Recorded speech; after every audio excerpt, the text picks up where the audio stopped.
This month's podcasts are sponsored by Aubergine Legal. Do you sometimes worry that your business isn't meeting all its legal compliance requirements and wonder if you're ticking all the legal boxes? Are you losing sleep worrying about a piece of legislation that you may or may not be complying with?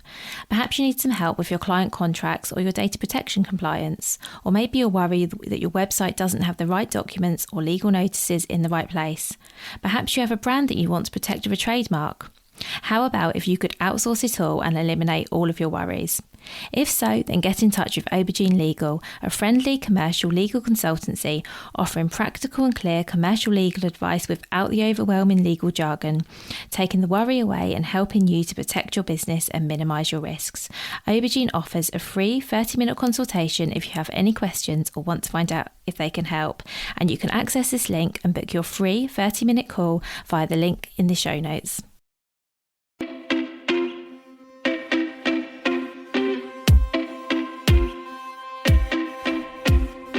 Welcome to the Bring Your Product Ideas to Life podcast. Practical advice and inspiration to help you create and sell your own physical products. Here's your host, Vicky Weinberg. Hi, welcome to today's episode. This is going to be another of my mini episodes that I do from time to time where it's just me and I'm talking about something that I think will be useful for you right now. I do like to drop these in from time to time depending what's going on, the kind of things I've been working on with clients, and that's really where I get the inspiration for things to share with you. So as you know, I love selling on Amazon. I think it's a great marketplace, but hopefully you also know, if you've listened to any previous episodes, that it's not all plain sailing, and I like to be really honest about that. So things can go wrong, things do go wrong, and that's what I want to talk about today. This isn't meant to be a negative episode by any means at all. I just always prefer to be honest, and I prefer for you to go into anything you do around selling on Amazon with your eyes completely open. I have plenty of people who contact me because they've had some kind of issue on Amazon and they just cannot figure out how to fix it and they want some help. So I know this happens a lot. I also know plenty of people who've given up selling on Amazon because there's been some sort of hurdle they haven't been able to get over. And I work with clients every day and we come across, when I say we, I mean I come across issues with listing products and shipping and all kinds of things on a daily basis. So having sold on Amazon for as long as I have, I've got plenty of experience in dealing with this kind of thing, and today I want to share with you some of my best tips for, first of all, avoiding any issues happening in the first place, and then what to do if things do go wrong. So let's start with what can go wrong when it comes to selling on Amazon.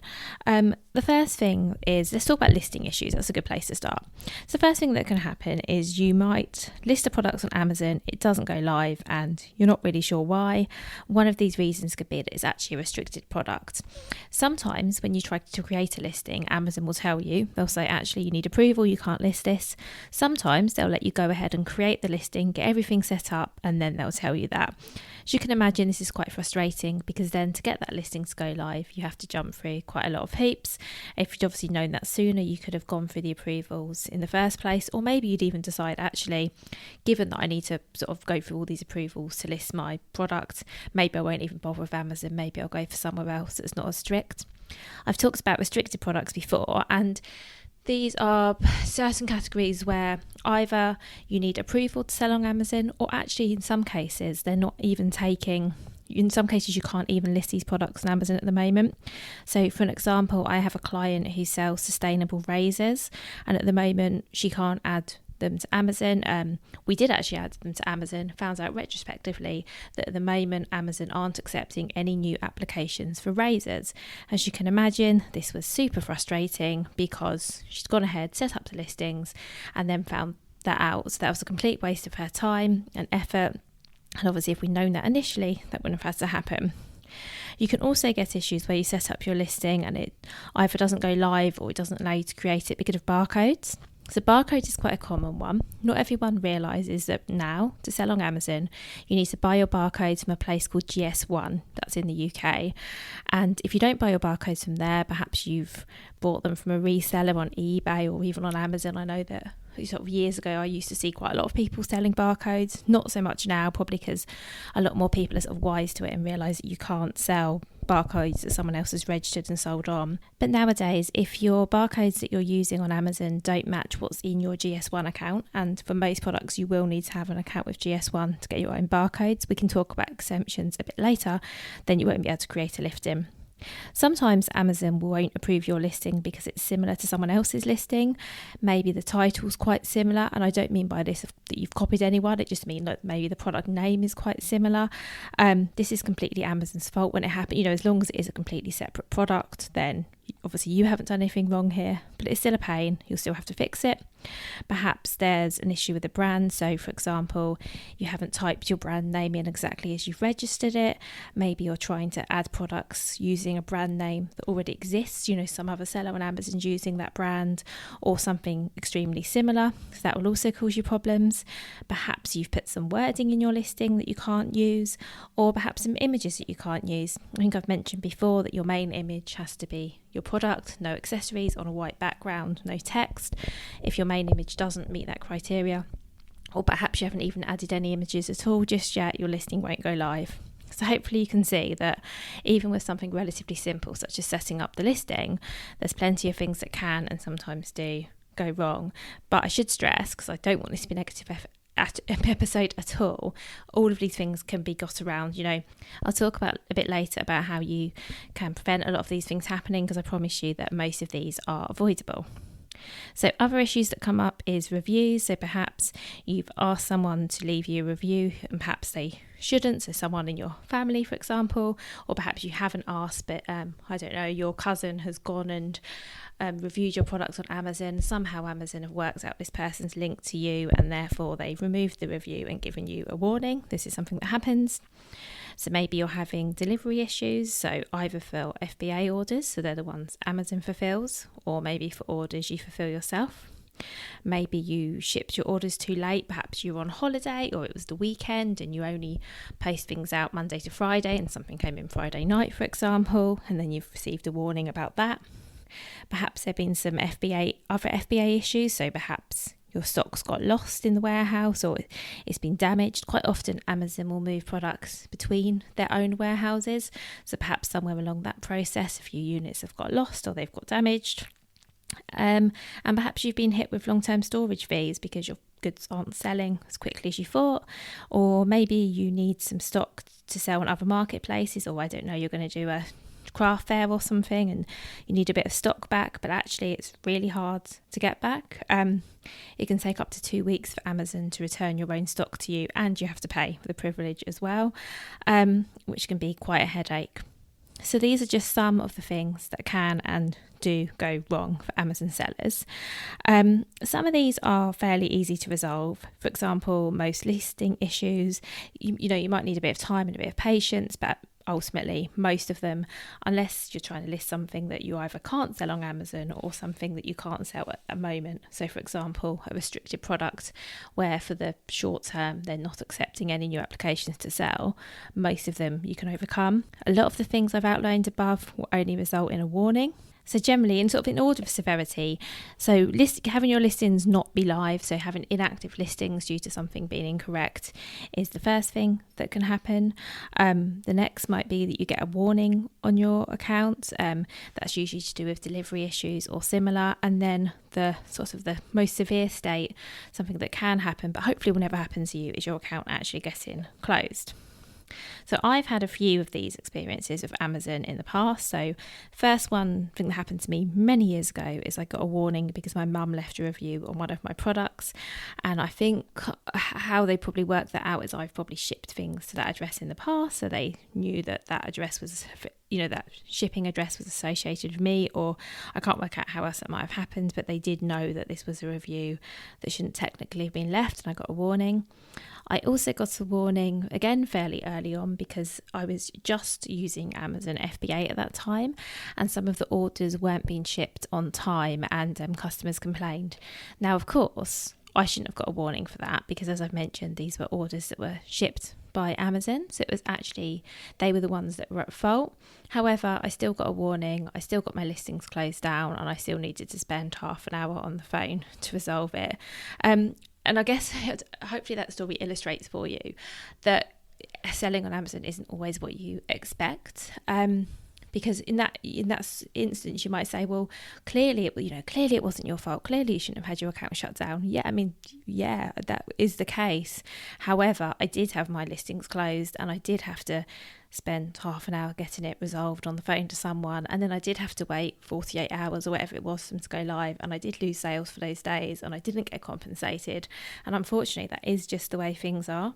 So I just wanted to share that with you. So you, like I say, so you're just going into this with your eyes completely open, because sometimes what happens on Amazon makes no sense at all. And another recent issue I've had with, this is for a client of mine, is a pricing issue where we've added their products and we've added it at the RRP, so the price they sell it on their website and everywhere else. And Amazon said, actually, that price is too low. Too low based on what? I don't know. They're the only people selling that product on Amazon. So we decided to put the price up slightly, only by £1, thinking, okay, £1 isn't much. Okay, there's a bit of discrepancy against their website on Amazon, but okay if it gets listing live. So we put the price up by £1 and was told that the price is now too high to be sold. So that again makes no sense. And we've spent weeks going backwards and forth with support trying to get that fixed. I'm certain that we will, because I'm always certain that will happen. But as you can see, it's just a bit of a headache, to be honest. So let's talk, I've given you all the sort of the bad part of this episode, all the doom and gloom, but let's talk about how you can prevent things going wrong in the first place as much as possible, because as I say, some of this makes no sense. Sometimes things will go wrong and it won't be anything to do with you and it won't be your fault, but there are definitely things we can do to mitigate some of this. So the first thing, before you add your product to Amazon, do a little bit of research about what's needed up front. First of all, check it's something that can be listed. If it's going to require approval, check what you need in order to list. So for example, do you need safety data sheets? Do you need a manufacturer's invoice? What do you need to get through that approval? You can find all of this out on Amazon's webpage. I'll link to that page over in the show notes.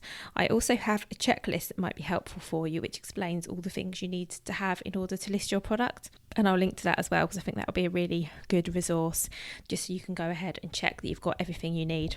And that even comes down to things like, registering your barcodes, having the images, because if you don't have all of that, it really isn't worth you going in and attempting to set up your listing.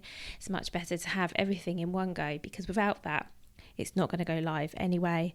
And if you have a professional selling account, you might be paying for an account, but you don't. If you have a professional selling account, you might be in a situation where you're paying a monthly fee for this account, but you can't actually make any sales because your listings aren't active. So please wait until you have everything needed to set up your listing before going ahead. And as I say, I will put the link in the show notes to my free checklist that outlines everything you need to get that done. Okay, so we've covered how to get your listing set up with hopefully as less hassle as possible. When it comes to shipping, so if you won't ship out orders immediately, let's say you're doing your own fulfillment, or even if you're using a fulfillment centre but they don't work weekends, for example, or you won't be shipping orders on the weekend, you can actually edit your listing. So you can edit your individual listing and add a handling time. So you could add a 2 days handling time, for example. So if a listing comes in on a, let's say, late Friday night, the earliest a customer would expect it to be dispatched is late Sunday night, and then Amazon sort of calculates based on the delivery terms you've set. Usually you set sort of 3 to 5 days when that product's likely to arrive.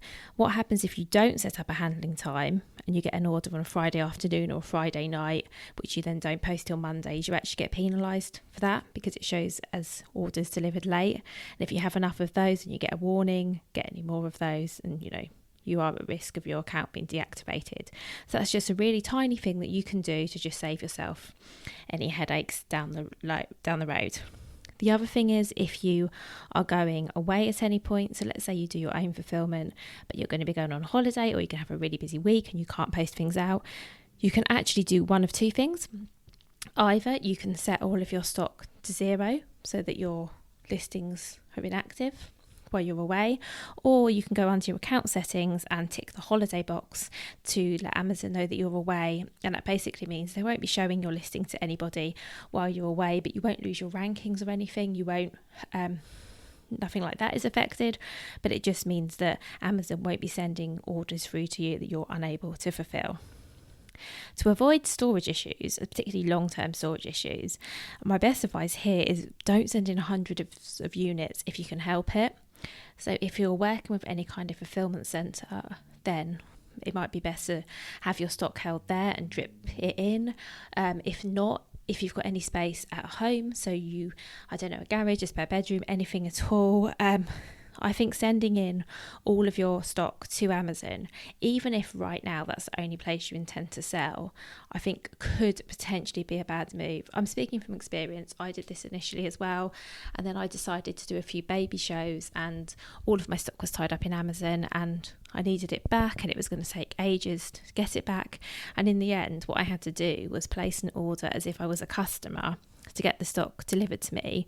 So I had to buy it back essentially, and then pay the Amazon fees as the seller, and it just wasn't a good situation. And now I always make sure I have stock of my own products in my house as well as in the fulfillment centre. I can get hold of it really quickly, but obviously I didn't know back then, and I probably wasted hundreds of pounds in storage fees and in shipping fees just to get stock to myself.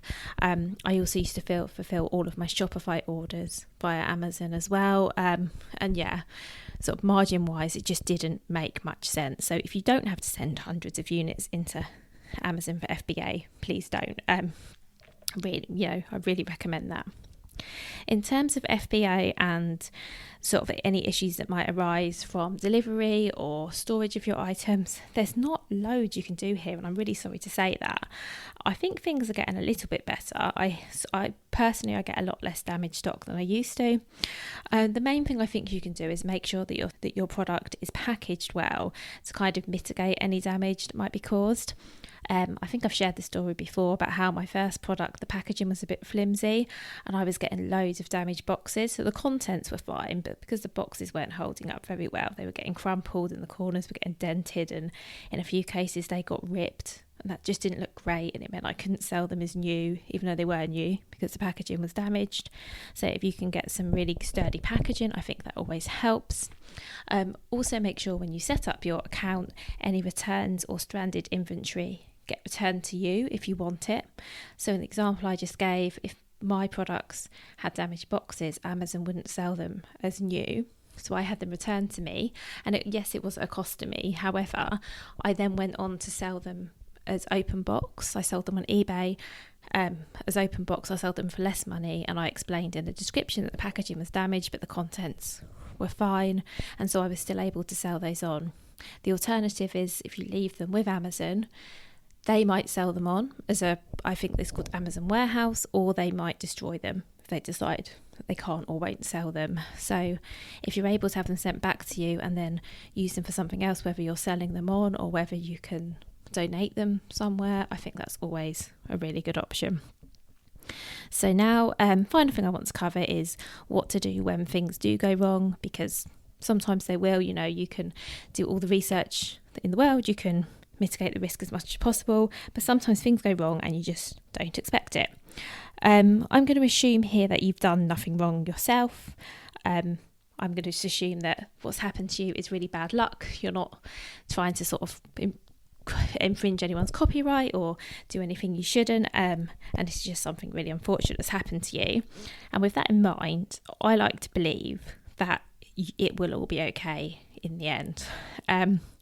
Which might sound really lame, but I think that's worth remembering, because first of all, because if you know you've done something wrong, so if say you brought your barcodes somewhere dodgy rather than going through the real channels and Amazon aren't accepting them, you know what you've done wrong, and that can easily be rectified. So if you believe that the error is something, done something you've done, and I'm assuming again it's completely unintentional, then you can fix that.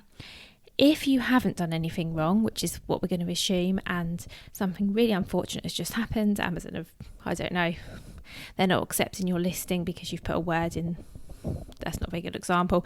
Okay, let's just say Amazon aren't accepting your listing and you really don't know why. Maybe they think it's very similar to another product and it isn't. This stuff happens. You just need to be positive, first of all, which I know is hard. Be persistent and just, keep on with it. Amazon seller support is very frustrating. Often I get a reply and I think, I'm not even sure they read what I said, because you get a reply and it sounds like a robot's read it. Maybe it is a robot, I don't know. It certainly sounds like somebody hasn't actually read the question. And then you go back and then somebody different replies to you, and then they don't look at the original email, so they don't know what you were asking in the first place. There can be a lot of back and forth. It takes time and it's wearing, and you need to be patient. So if you can, avoid this. If you can, get on a call. When you log a new case of Amazon seller support, you get the option of email or phone call. I always now ask for a call, unless I'm contacting Amazon on behalf of a client, because then I can't, because then I wouldn't have the information to verify their account. Because if you ask for a call, it does need to be you, the account owner, that they speak to, because they'll ask some information to prove that you are you. However, if you can get somebody on the phone, it is always the most efficient way of dealing with your query, because you can basically keep them on the phone until you're satisfied with the answer. Often if you get a good support agent on the phone, they'll talk you through what you need to do in real time. They'll go through it with you. That's really helpful.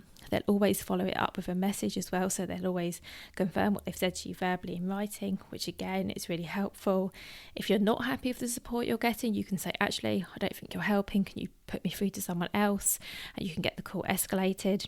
I really do think that speaking to someone is the way to go. And yeah, you might think, oh, actually, I haven't really got the time for a phone call, but I promise you, one 20-minute phone call is going to do so much better than the hours potentially you can send, getting an email from Amazon, logging in, replying, waiting for them to come back. That can take time. That can take days, weeks even.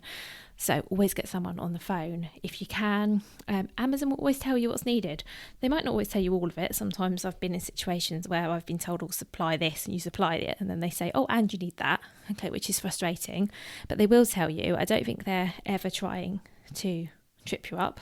And I do, as I say, think most things can get resolved. The one caveat I would say here is if your account actually gets shut down. So I guess what I'm mainly talking about here is issues of listing and maybe warnings on your account and things like that. If your account actually gets shut down, you need to appeal to have it reinstated. You can do this yourself. If you're not comfortable doing it yourself, there are specialists online that help with that sort of thing, or you can go in lots of selling on Amazon forums, on Seller Central, on the external site. There's actually a really good forum, and there's lots of advice, and people give templates and things for what to do if your account actually does get shut down. I'll be honest, I don't specialise in this area. I hope that I never have to deal with this, either for my account or any of my clients. It does sound like a bit of a headache, but it's my understanding that if your account actually gets shut down, there's usually something you can do prior to that. So this really is the last case and the worst case. But be persistent and keep at it. Is something I like to say. And I guess the other thing probably worth covering is, at what point do you just give up? Because I do know of clients who come to me because they spent months trying to resolve something.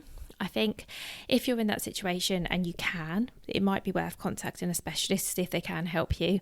I've been able to fix lots of issues for clients where they've had a listing that's not live, for example, and it's been dragging on what seems like forever, and we've had a quick call and we've managed to sort of get it fixed in a day or two. So if you're able to do that, I think it's worth it. If not, it kind of depends how committed you are to selling on Amazon. If it's something that you really want to do, for whatever the reasons are, you think it's a great marketplace for your product, you think there's lots of potential, I would keep at it as long as you've got the time and the energy to dedicate to that. If Amazon was a marketplace you're just toying with, maybe you're doing really well somewhere else, I guess it is worth weighing up whether you need the headache and whether the return that you're going to get is going to be worth it. And I guess I should finish by saying I still believe that Amazon's a great marketplace, and I still believe there's lots of opportunity, and hopefully nothing will ever go wrong for you. But if it does, you know where I am. And hopefully also this is giving you a little bit of reassurance that, and this is something I tell all my clients, I think all problems that you have are fixable. When it comes to selling on Amazon, that is, maybe not about everything, but with selling on Amazon, I do think everything is fixable, and I do think that it is just a case often of persevering and hoping you get through to the right person. And it's amazing, you can spend weeks going backwards and forwards, and then you get through to the right support agent, and in 5 minutes everything's fixed. That does happen. I really hope you found this episode interesting. I hope it's opened your eyes a little bit. I really hope I haven't scared you, because that certainly wasn't my intention. I just, the main thing I want to get across is that things do go wrong. They can go wrong, but they can be overcome as well. So I really hope that helps. So have a lovely rest of your day, and I'll speak to you very soon. Hi, thank you so much for listening. As always, I would absolutely love to know what you thought of this episode. Please do remember to rate and review the show, and also, most importantly, subscribe so you don't miss out on any future episodes. And as a reminder, I release a new episode every single Friday. So take care, and look forward to speaking to you again then. If you've been inspired to start a podcast in 2024, I really recommend my podcast host, Captivate. Captivate were my top pick when I started podcasting 4 years ago, because of how easy it was for a complete novice like me to get started. I've stuck with them for the last 4 years because Captivate is still really simple to use. They keep adding great new features, like the ability to share ads like these, and they've just been really reliable. So when you're ready to start your own podcast, you can use the link in the show notes and get a free 7-day trial with Captivate.